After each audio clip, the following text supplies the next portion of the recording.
La ciencia ha sido uno de los términos y uno de los temas de mayor interés y fascinación en la historia del pensamiento humano. Desde la antigüedad, ciencia y conocimiento se referían básicamente a una misma idea, la esencia del saber, las maneras de lograrlo y de poder afirmarlo como verdadero. Quizás esta perseverancia es lo que explica la abundancia de caracterizaciones sobre un mismo término. Algunas de estas son realmente ilustrativas de su esencia, como por ejemplo la siguiente, formulada por el astrónomo estadounidense Carl Sagan en su obra Cosmos, texto que por cierto abrió caminos extraordinarios particularmente en la divulgación del saber científico entre niños y jóvenes. Si viviéramos en un planeta donde nada cambiara nunca, nos dice Carl Sagan, habría poco que descubrir o descifrar. No habría ímpetu para la ciencia. Y si en cambio viviéramos en un mundo impredecible donde las cosas cambiaran de una manera aleatoria o muy compleja, tampoco seríamos capaces de resolver nada. Pero vivimos en un universo intermedio, donde las cosas cambian de acuerdo con ciertos patrones, reglas o como las llamamos leyes de la naturaleza. Si tiro un pedazo de madera al aire, siempre cae. Si el sol se pone por el oeste, siempre vuelve a salir a la mañana siguiente por el este. Y de este modo es posible dilucidar las cosas. Podemos hacer ciencia y con ella podemos mejorar nuestras vidas, termina diciendo el autor. Sobre esta muy buena base, en el primer apunte abordaremos el quehacer humano de la ciencia a través de algunas de las preguntas centrales que han configurado el debate sobre su naturaleza, alcances y límites. Enseguida, exploraremos los ideales de la ciencia, formulados, compartidos, discutidos a través del tiempo y la geografía por innumerables filósofos, científicos, técnicos, comunicadores, estudiantes y otras personas que se han motivado por saber y practicar el pensar científico. Finalmente, te invitaremos a realizar un proyecto aplicado para motivar y fortalecer en ti la capacidad del pensar científico.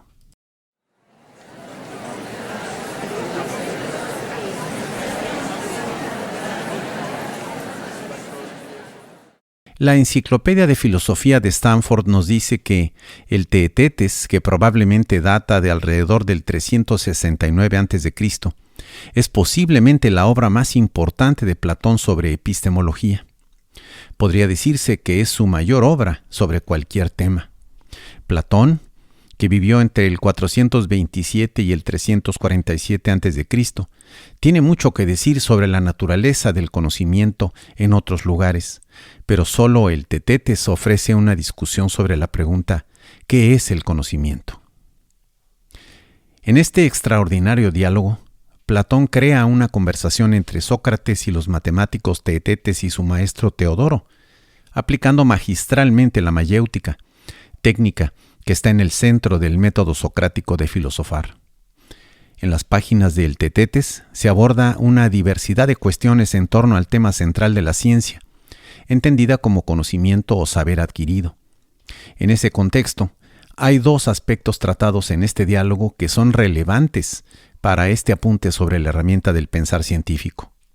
El primer aspecto, en el centro del escrito, es el análisis crítico y las 4 propuestas de solución, todas ellas cuestionadas, que Platón da a la pregunta sobre la naturaleza de la ciencia, es decir, del saber.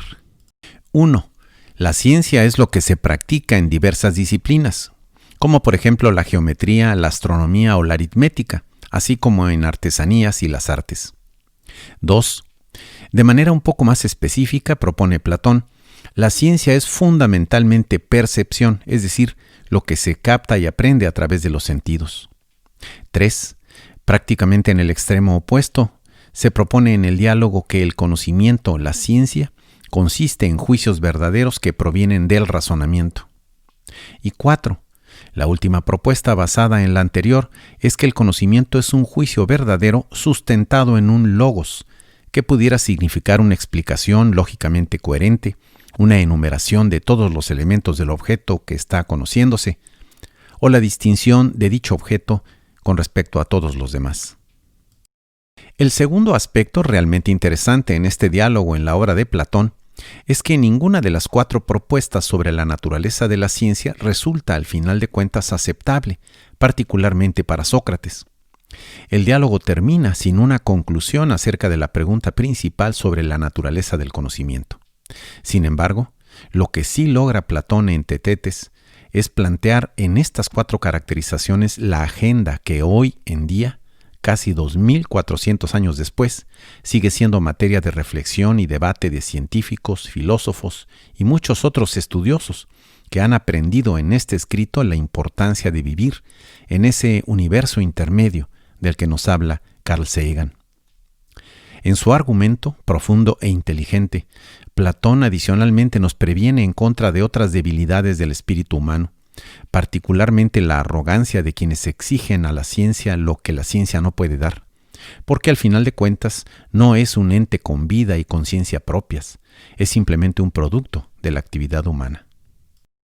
De esta manera, lo que Platón realmente está mirando es la condición humana. La ciencia, como todo empeño y resultado de lo humano, es incierta, fallida y ocasionalmente exitosa. Es por ello por lo que el pensar científico no puede sostenerse en requisitos o reglas rígidas, sino en ideales, en la aspiración de mejorar en cada paso, de mantener la expectativa de que el número y sobre todo el efecto de nuestros errores en la ciencia puedan llegar a ser menores que nuestros aciertos. Y es por estas razones, precisamente, que en el siguiente apartado de este apunte hablaremos no de los requisitos, sino de los ideales de la ciencia, que apuntan hacia la curiosidad y la tenacidad en la búsqueda de la verdad.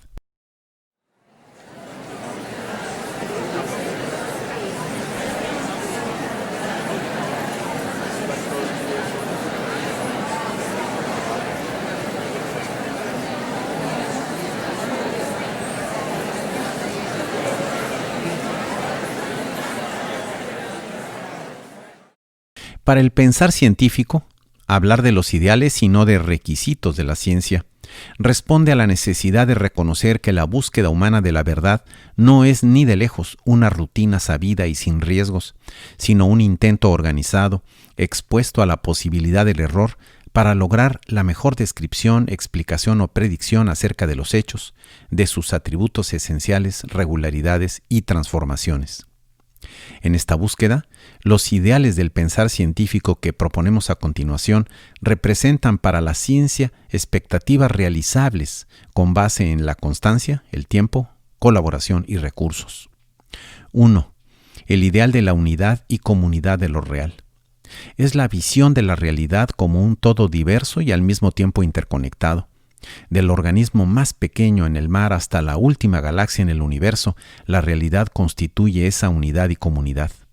Esto significa que la construcción de un objeto de estudio implica enfocar y trabajar en una parte de la realidad, lo que no significa descuidar la totalidad, especialmente el contexto relevante del que este objeto forma parte. 2. El ideal de la unidad y complejización de la razón.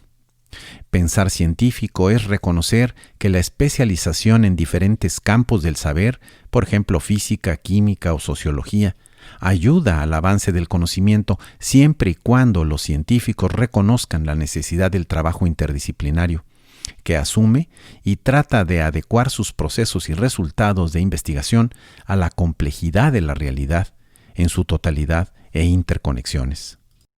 3. El ideal de la temporalidad, de lo real y del conocimiento.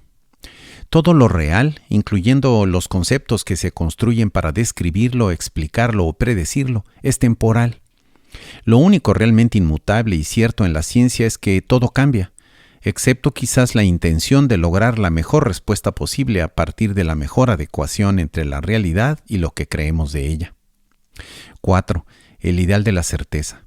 Se fundamenta en el reconocimiento del papel fundamental del error, un riesgo que puede hacerse realidad en cualquier momento en la observación, medición o comprensión de cualquier fenómeno que es objeto de la ciencia. Pensar científico implica estar dispuesto, a la luz de nuevas evidencias o razonamientos, a rectificar o abandonar cualquier conclusión a la que se haya llegado, poniendo por encima de todo el valor de la verdad. 5. El ideal de la exactitud. La ciencia, decía el científico Morris Cohen, aspira a mayor exactitud que la que caracteriza al sentido común ordinario. La razón de ello está en los métodos y las técnicas, y consecuentemente en los instrumentos y procedimientos que se seleccionan y aplican en un momento dado. La medición de los fenómenos, los hechos o los objetos que forman parte de la indagación científica es un valor aceptable que se procura alcanzar y no un dogma de fe o un absoluto sin sentido. 6. El ideal de la universalidad. Pensar científico significa aceptar que la ciencia no solo se pregunta en qué medida son ciertas sus proposiciones o sus respuestas, sino también por qué son ciertas, y hay probabilidades de que lo sean en el futuro. Este ideal no consiste tan solo en encontrar nuevas leyes científicas que expliquen las regularidades y modificaciones de los objetos o procesos que se estudian, sino también en asegurarse que esas leyes son universales y auténticas. 7. El ideal de la sistematización. Significa reconocer que en general el saber ordinario, basado en el sentido común, es incoherente, fragmentario o no fundamentado en el razonamiento y en los hechos. Pensar científico aspira al ideal del sistema, de tal manera que toda indagación científica al iniciarse se apoye en los hallazgos, decisiones y éxitos o fracasos de investigaciones previas, y que al final los resultados puedan servir en la investigación de nuevos conocimientos. 8. El ideal ético y humanista, que lleva el pensar científico a considerar el para qué y el para quién de la búsqueda de la verdad, más allá de los objetivos inmediatos de la indagación científica. El científico puede desentenderse, pero nunca su trabajo dejará de tener un efecto benéfico o perjudicial en la vida de sus semejantes y del planeta. En este aspecto fundamental, la herramienta del pensar ético será de gran ayuda, por lo que te recomendamos conocerla para practicarla. El primero de los proyectos correspondiente a este apunte se titula Jerarquizando los ideales de la ciencia. El objetivo de este proyecto es proponer y justificar una jerarquización de dichos ideales con el criterio del mayor al menor impacto o trascendencia potencial en la ciencia.